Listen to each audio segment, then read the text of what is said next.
Welcome to another update on Archmage Rises, the greatest role-playing game ever made. That's for real. It totally is the greatest role-playing game ever made. Because if it isn't, Nick and I have to go back to male modeling, and that didn't work out for either of us. So this week we're going to do something a little different. We could just tell you what we've been working on kind of this week, and that'll be a 1-minute update, and that's kind of, I don't know, kind of a throwaway video or something. So we decided to peel back the layers, and we will actually show you some of the design process, kind of like this is how we do it.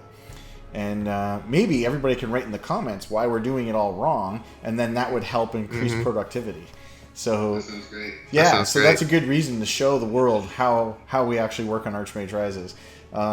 My hope is for indie developers out there, or just people that are interested in game development, that you can see a process. I will never say that this is the process, but is simply, hey, these are the tools, techniques that we use, works for us, sort of, and yeah, maybe it'll help some other people, give them some ideas, or they'll write in the comments about why how terrible we are, and if we only did it this other way, then we'd be done sooner. I'm going to walk you through how we come up with like some new functionality or new features, or features that I've kind of always had in my head, and I want to like, okay, we're going to work on this. How do we go from that idea to Nick has to do tons of coding? Like, how do we do that? Okay, so I will show you how we do that. So the first thing is I'll have some kind of idea about something that I want to do, and so I'll just use the quick example that I've been working on this week, which is I've been working on the followers and the wealth management side of the character screen. So I have this idea, like, okay, we got to work on the design of the character screen, and so what do I need to have on that screen? What does that screen look like? What does it have to do? What's the functionality? So first, I will start from source materials. So I'll have various source materials, like this is the Pathfinder Game Mastery Guide, and you know, I'll be looking through here, and whatever the particular category is that I'm interested in, feature-wise or something, I'll like jump to that area of that book. I'll also look into D&D 5 or 4 or 3 or just whatever, just to get the juices flowing, kind of see what people have done before in that. I brought this one up before, Magical Medieval Society. This one is very much historical, and trying to explain what life was really like in the medieval period. And so I have done a lot of reading in the past about what the medieval period is like, but this book is a really good summary of what life is like. And so it's very detailed. The manorial bureaucracy, there you go. So what the managers are and what each one of their jobs is, the bailiff, the reeve, and all that stuff. So you know how, Nick, when I argue with you and say, no, it should be like this because that's what the Beetle and the Hayward would do, and you're like, where in the world do you get this stuff? The answer is, that's not even a real thing. I mean, I make it sound like a real thing. You're wondering where does that stuff come from? It comes from these kinds of auxiliary books and stuff. So this is some of the source material. So take kind of these core tabletop ideas, and then the next step will be what have people done before in games. And so I got a whole bunch of games here. I got over 50 different games that I've gone through that I feel are influencing Archmage Rises, and just trying to understand their UI and stuff. So for instance, here's Crusader Kings, and you see like I have a whole bunch of screenshots from the game, and then just to see like how did they do various things, right? From their menus and displays and stuff, right? So Sid Meier's Pirates, for instance, is another thing I'll just look at. You know, what do they do? How do they say? How do you interact with the people? Here's their character creation screen and stuff. And so I will take those initial ideas from the role-playing books, and then look to see what other people have done on computer or console. And then it's time to sit down, and this is what I do. I just write everything up. And I have a couple different tools for how I write that up. The first one is Xmind. So basically what I do is I brainstorm for one, and this Xmind thing is really great for coming up with stuff. So there should be like goblins and archmages and trolls And the trolls should have a resistance to fire and regenerate HP. And so this lets me just make all kinds of interesting stuff. There's pirates. Jeez, that thing works fast. That's Pardon? crazy. It's crazy how fast it works. It makes all the connections and stuff. That's Yeah, cool. it's just super handy software to use, right? So pirates, they have boats and they can swing on ropes. And Some of them. And they fight sharks and stuff. So just like whatever ideas are like flowing, right? I'll just kind of throw that into this X-Mind. And so the real Archmage X-Mind is absolutely massive. I think I'm pushing the boundaries as far as what you can save in something. So you see, like, I get all kinds of stuff in here. Can you scroll, control mouse wheel down to zoom all the way up? I don't think going all the way out would even be helpful, but Yeah, it would just look like a ton of so stuff here's out. so here's like the personality types, and so I would just like make up a whole bunch of information. So it's really great to be able to expand and contract things, right? So I can review them and stuff. So I'll brainstorm there. Oh, and I forgot to mention the other thing that is kind of part of that. I kind of do this naturally, but I've discovered that it's called the Pomodoro technique. Have you heard of that, Nick? I think isn't it timekeeping? Yeah, Sort of timekeeping. It's more, I don't know. I guess they say right here on Wikipedia that it's time management method. So the really basic thing about it is you're like, I got to do a task. Whether you want to do the task or not, you got a task you got to do, right? And so I have found it very helpful, especially when I'm just starting with a blank sheet of Xmind or Word or something. I will give myself a 20-minute timeline to just come up with as many ideas as I possibly can on that particular topic. Just like get them all down. And I find the 20-minute timeline helps me go fast, right? Rather than getting bogged down in specific details. And so I'll get as many of those things done as possible. So I didn't actually know that I was doing the Pomodoro technique until I actually learned about it. And I was like, oh, okay, that makes sense. So the idea is you do 20 minutes, then the timer goes off, then you take kind of a 3 or 5 minute break, and then you go back and you do kind of another 25 minutes. And you do that 4 times, and then you take a long break, and then you go back to doing small ones with small breaks. So anyway, so I'll do that, and I'll come up with that list. It's still not actionable. It's just like a whole bunch of ideas. So from there, I will then go into Word, and we have a game design document, which Nick never bothered to read. And it's only 184 pages.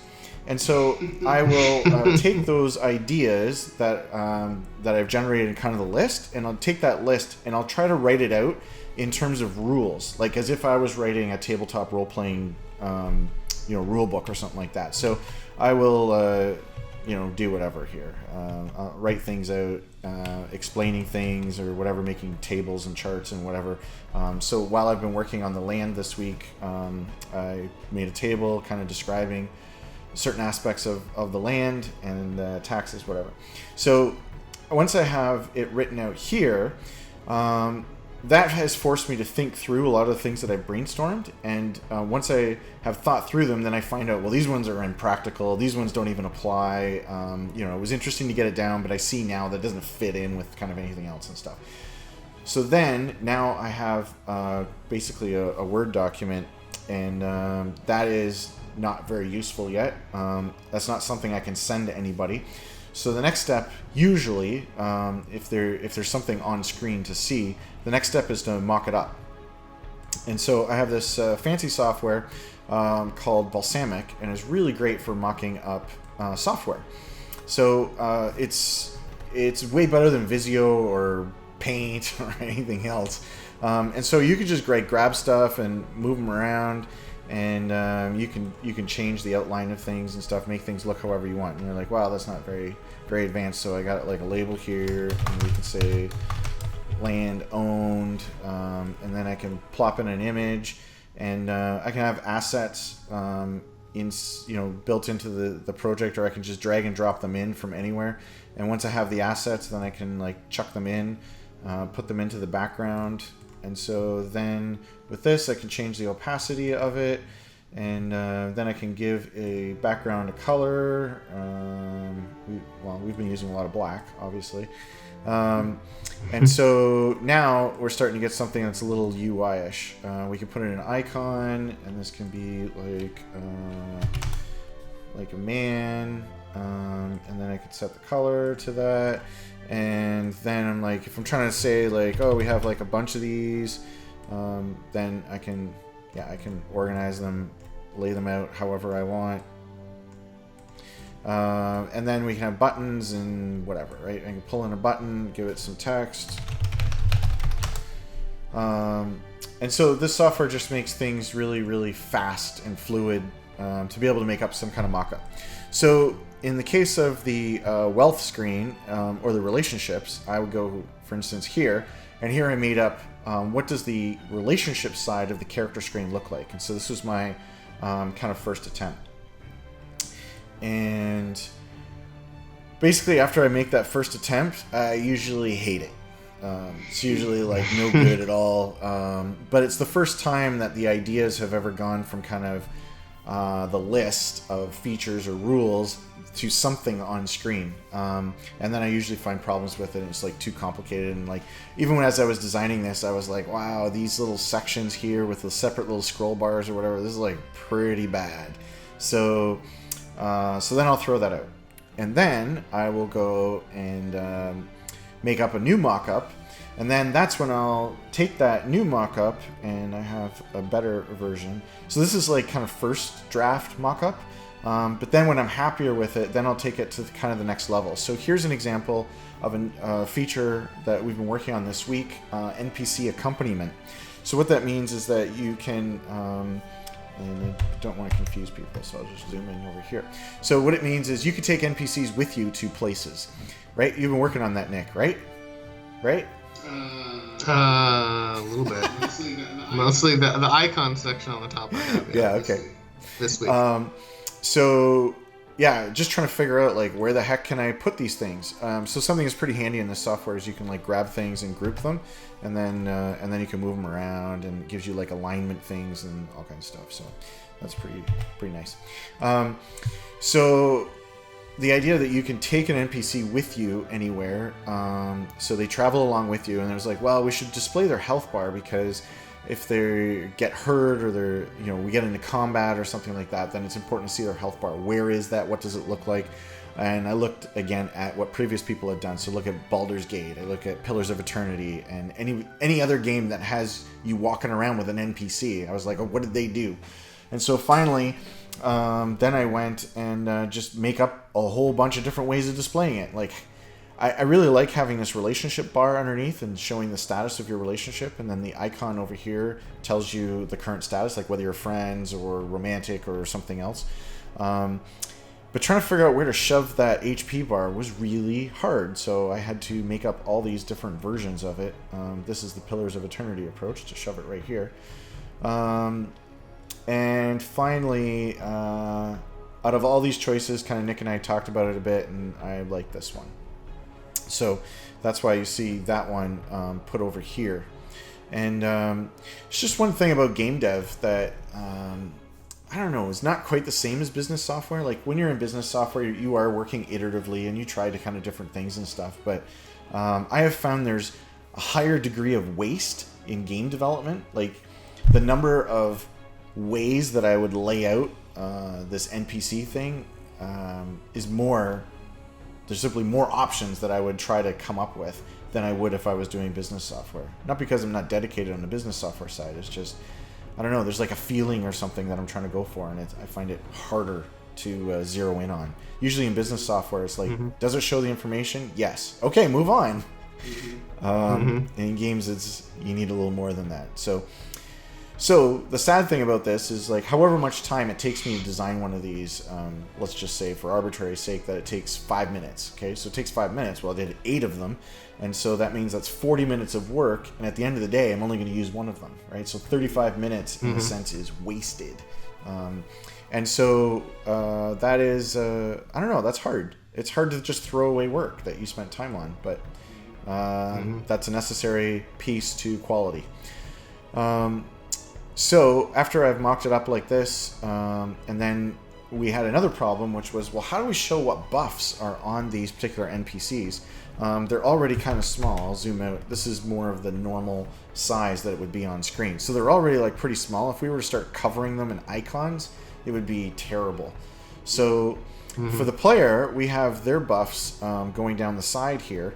And I was trying to think of ways to do that, but I couldn't come up with anything, so that's why you see here. This is the best idea I come up with. So when you mouse over the person's head, then it shoots out what their particular buffs are, and then as long as you keep your mouse in there, you can mouse over them and see what they are. But you see the actual numbers, like if we're in combat, it's number of turns that particular buff lasts.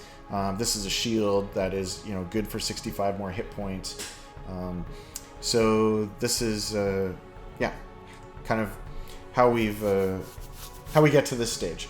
So this is so once I've done the mock-up kind of to this quality. So here, for instance, is in the group mode. This is me working on the inventory screen and how exactly the inventory screen would work. So I will then, once I'm happy with it, then I'll take it to somebody else on the team. Usually that person is Nick, or it could be Roger, or it could be somebody else. And so I'll take this to Nick, and then what will Nick say? I'll usually say something like, "It looks great." It's usually like really well thought out, but if I think that it's too complicated, then I'll try to talk you down to make it simpler, basically. Yeah. So Nick is like our Zen design master who's all about the simplicity of things. So I will over-design it so that Nick has something to cut down, so he feels like he's participating. I appreciate it. That's right, I do it for you.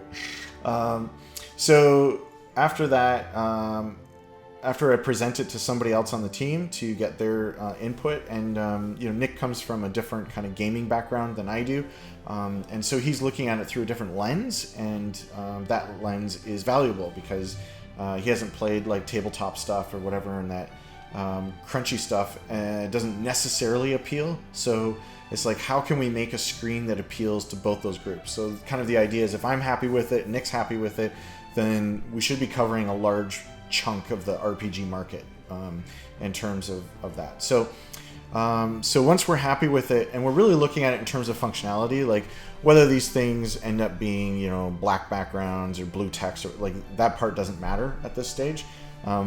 We were trying to use the text to show rarity, which has been ingrained in everybody's head. And so whenever Nick sees purple, he just wants to equip it, no matter what the stats are. Mm-hmm. That's true. So once we have it to this stage, then we will take it and give it to Roger. So here's an example of another screen that I was working on. And this is showing an NPC and all of their relationships that they have in the game world. So this is really important to see what's going on in the simulator.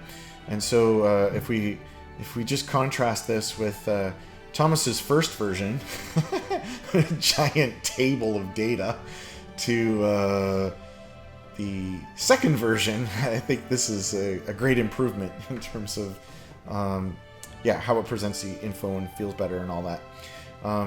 So once I have it designed to this point, then I will send it off to Roger, and he'll look at it from an aesthetic level and go, okay, I understand what you're trying to do here. For instance, you're saying that Cassandra here she has hatred for this particular person, even though they have the same portrait. Because I only have have so many portraits in my software. But this is what makes software so cool. You load it up with stuff, and then bam, right? And you just make the mock-up better. So she has hatred towards him, so I just threw in a little icon to show like they're angry, and then I made it red and whatever. So Roger could take that and go, okay, I see what you're trying to do. Now I'll actually make it look nice, and try to make it look cohesive and everything. So that's the idea. So that goes to Roger, and in this particular case, on this particular screen, I spent about 20 hours designing this screen. When you see where I started from, there was clearly a lot of work to go from the screen, and a lot of iterations in between the screens to finally get to this point. So send it off to Roger, and then Roger will come back with something in Photoshop in some kind of manner. And I can't show you what a version of this would look like because he hasn't made it yet. In fact, he hasn't even seen it because he's on vacation this week. But that is the next step. So once it goes to Roger, he will have it for usually a couple of days, maybe 2 to 3 days. And then he will make it up in kind of the full UI proper. And then that will come back to me, and I'll look at it and see, you know, if he's missed anything, if there's problems that came out of that I have to now answer and help correct on. And then we'll bring in Nick and kind of the three of us will powwow around it. And then pretty much then we'll say, okay, this is good. And then at that point, we will go off to our task management system, which is Asana. So, for instance, now you love Asana, don't you, Nick? Yeah, it's fine. Roger hates it. I'm not really sure why he hates it, but he hates it. So I'll go into Asana and then write up what the description, try to give him explanation and everything. And then you can paste in all the pictures, and then I pasted in some reference pictures just if they were of interest to him. And so I'll assign this task to Roger. That's this little thing over here. And then he'll assign it back. And then through this software, we're able to comment back and forth. So the UI one, for instance, has like a ton of comments on it and a ton of screenshots and stuff that have been going in here because we've been going back and forth. And so once it's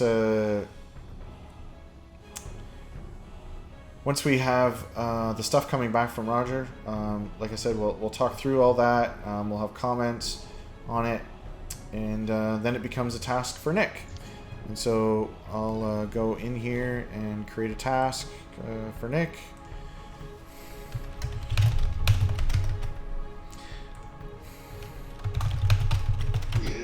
Yeah, cool stuff. And then I'll send that to Nick, and then once I click that, it sends him an email with an attachment to this particular task, and then he's able to go and start working against it. And then we could track that in general against a schedule, and then that kind of gives us an idea of when we're going to be done. So that is kind of how we do things in a nutshell.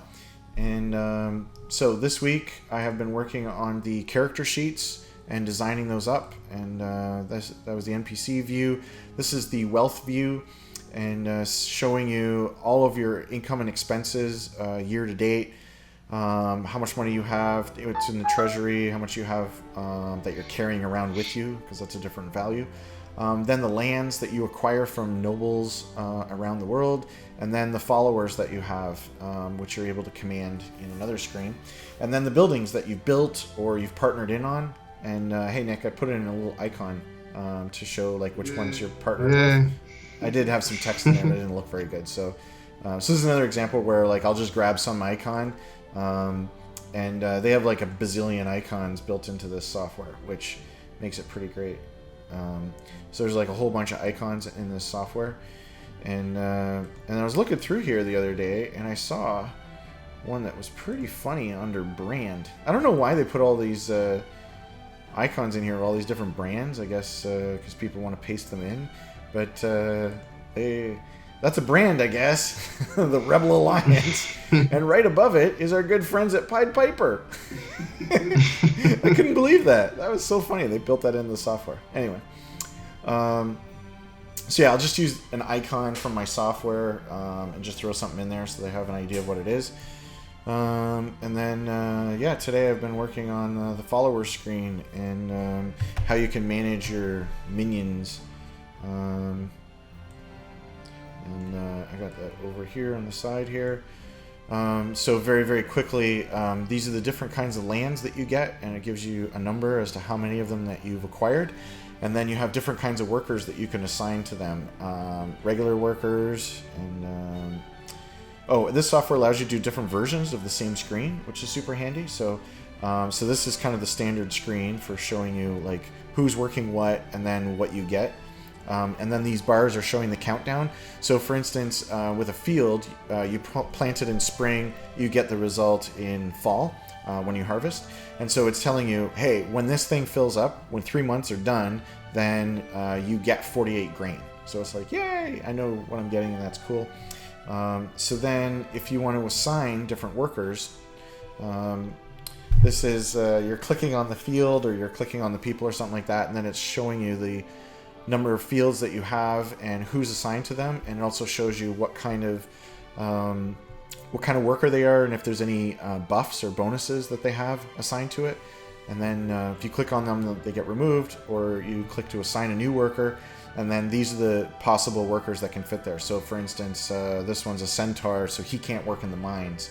And so all this is hopefully people will see there's value in capturing different kinds of creatures and different kinds of people, and buying different humanoid slaves from different slave traders, and then putting them to work in your fields and stuff. And so at the end of the day, all the features of the game will all come together. It'll all be like super fun and super nice. But right now, when you're just playing kind of the tip of the iceberg, there's like a lot of features in there that don't even make sense, because we haven't completed all of the downstream effects of those particular features. So that's kind of what I've been doing this week, and I should be done with the character sheet stuff in a day or two. Hopefully I can do some more on it tomorrow and get it all off. And then when Roger comes back, I'm not sure if he comes back on Monday or not, but when he comes back, then he can get cracking on it. I've said a lot. Do you have anything anything to say about the process or anything? No, I think it works pretty good. I mean, each like Asana is good for, touching base to make sure that you're that when a feature is complete, it's complete. Everybody's on the same page, and the other design stuff mostly you use, but it works really well. It seems like a lot of that I hadn't seen, so I didn't realize like how fast that mind, whatever that thing is, works. That thing's crazy fast. But that's cool. Yeah, I learned something too. Okay. Cool. So make sure you use Xmind and Pomodoro timing technique, and you're off to the races. Yeah. Okay, well, that's it for this week, and we will see you all next week, everybody. Goodbye. Bye.